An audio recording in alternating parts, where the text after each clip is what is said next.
Fox 23 severe weather team coverage continues now with the efforts to make sure the people whose jobs were taken away continue to have some way to feed their families and pay their bills.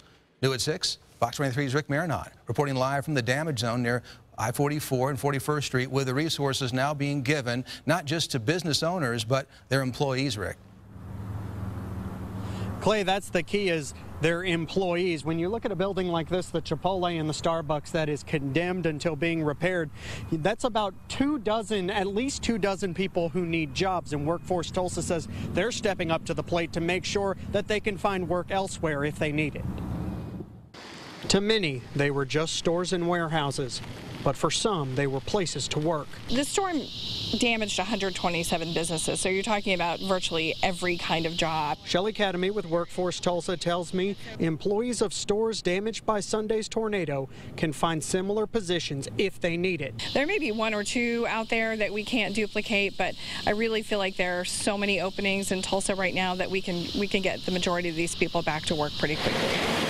Academy says though the employees at damaged businesses can qualify for unemployment, Workforce Tulsa is offering to help anyone in need of a bigger and stable paycheck for them and their families. Those people probably don't have don't have the luxury of waiting a few months for businesses to be rebuilt. They may be living paycheck to paycheck like the majority of Oklahomans are. Jobs are also a concern for officials who toured the damage Tuesday. It's like we care, we know.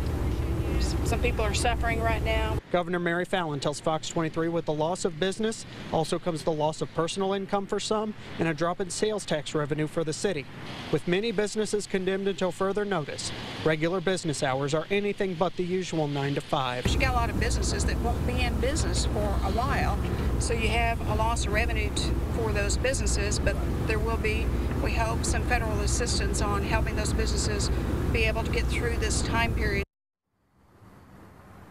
The good news is that not everyone is unemployed. There are some of these stores that are actually franchises that are part of chains, and they're just sending their employees to other locations. Reporting live in Midtown, covering news that matters, I'm Rick Marinon, Fox 23 News.